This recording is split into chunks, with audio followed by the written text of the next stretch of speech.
Təşəkkür edirəm, cənab sədr. Mən bütövlükdə həm sərbəst toplaşmaq azadlığı haqqında, həm Azərbaycan Respublikasının bununla bağlı cinayət məcəlləsində, həm də inzibati xətalar məcəlləsinə edilən dəyişikliklərin hamısını Azərbaycanın bütövlükdə cəmiyyətin demokratikləşmənin ziyanına hesab edirəm və hesab edirəm ki, burada ayrı-ayrı müddaları pərdələmək üçün o təşkilatçılarla bağlı və digərləri ilə bağlı da mövqe ifadə olub. Nədən yaranıb bu zərurət? Niyə bu zərurət bugün meydana çıxır? Niyə hər seçki öncəsi Azərbaycanda sərbəst toplaşmaq azadlığı haqqında qanuna, inzibati xətalar, cinayət məcəlləsinə və yaxud da seçkilərlə bağlı bu tipli mürtəci əlavə və düzəlişlər edilir? Kimə xidmət edir bunlar? Mən hesab edirəm ki, hakimiyyət nümayəndələri və o cümlədən qanun vericilik təşəbbüsü ilə çıxış edən deputat həmkarımız bunun fərqində olmalıydı. Burada müxtəlif ölkələrdən, itdən, pişikdən misallar gətirildi. Dünyanın neçə ölkəsindən öyrənilib təcrübə. Lüksemburgda illik gəlir vətəndaşın 60.000 eurodur. Bəli, orada tətbiq oluna bilər. Azərbaycanda nə qədərdir? Sabah büdcə müzakirə edəcəyik. Bilirsiniz mi Azərbaycanda illik vətəndaşın gəliri nə qədərdir? Hansı miqdarda cərimə təyin edirsiniz? İsveçrədə bəli, bu cərimələr var. Amma illik gəliri 50.000 eurodur. Azərbaycanda nə qədərdir vətəndaşın illik gəliri?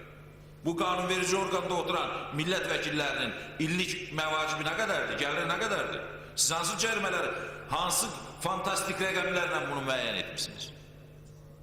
Bu birbaşa Azərbaycanda sərbəst toplaşmaq azadlığı haqqında qanuna, o cümlədən vətəndaşların hüquq və azadlıqlarının təmin olunmasına qarşı yönəlmiş bir qanun layihəsidir, əlavə və düzəlişlərdir. Bu tipli məsələlərlə əslində kimsə düşünməsin ki, Azərbaycana xeyir verir. Azərbaycana məndən əvvəl çıxış edən həmkarımız da dedi, Azərbaycana ciddi şəkildə ziyan verirlər. Həm beynəlxalq aləmdə, həm də daxildə siyasi partiyaların, vətəndaşların, ayrı-ayrı qrupların, sosial qrupların hüquq və azadlıqlarına bilavasitə hakimiyyət tərəfindən müdaxilədir. Kimin var o qədər miqdarda cəriməsi? Siz deyirsiniz ki, qanunvericiliklə qadağan olunmuş qaydada mitingdən imtina edir Bakı Şəhər İcra Hakimiyyəti. Bütün hallarda Azərbaycan hakimiyyəti, Azərbaycan iqtidarı, Bakı Şəhər İcra Hakimiyyəti, o cümlədən yerli rayon şöbələrinin icra hakimiyyəti, rayon icra hakimiyyətləri, bütövlükdə Azərbaycan qanunları bu sahədə ayaqlarının altına alıb tapdalayırlar, heç bir məsuliyyət də onların üzərinə qoyulmur. Bakı şəhərində sərbəst toplaşmaq azadlığı haqqında qanun tələblərinə görə 11 rayonun 11-ində də qapalı və açıq yerlər üçün qabaqcadan elan olunmuş siyah olunmalıdır. Hani o yerlər? Niyə bütün mitinglərin hamısına bircə 20-ci dairə göstərilir?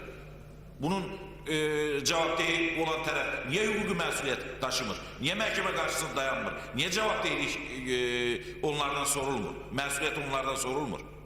Bəli, bir 20-ci sahə tətbiq olunduğuna görə də fəvvarilər meydanına da çıxacaq, Milli Məclisin qarşısına da çıxacaq, başqa yerlərə də. Sərbəst toplaşmaq haqqında qanunda məsafələr çox aydın müəyyən olub. Fəvvarilər meydanında, tutaq ki, miting və yaxud da bir başqa orqanın qarşısında olmayan mitinglər, Qələbə Kinoteatrının qarşısında nə mitingə icazə verilməyə bilər? Yazılıb konkret olaraq ki, dövlət orqanlarından hansı məsafədə yerləşəndə, hansı məsafədə olanda miting keçirməyə icazə verilmir. Nə özündən Bakı Şəhər İcra Hakimiyyəti yerlər və yaxud da mövqelər icad edir.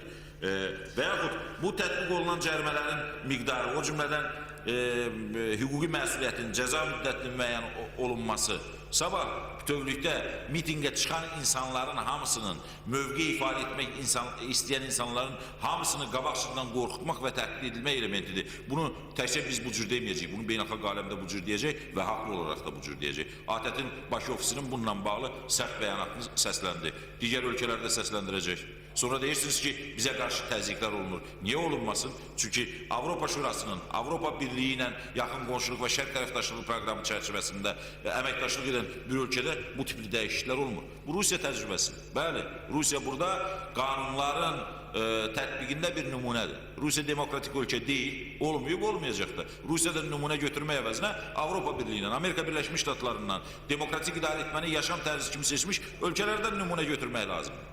Mən hesab edirəm, bütövlükdə bu qanun təkcə cəmiyyətin ziyanına olmayacaq, ciddi şəkildə hakimiyyətin də ziyanına olacaq.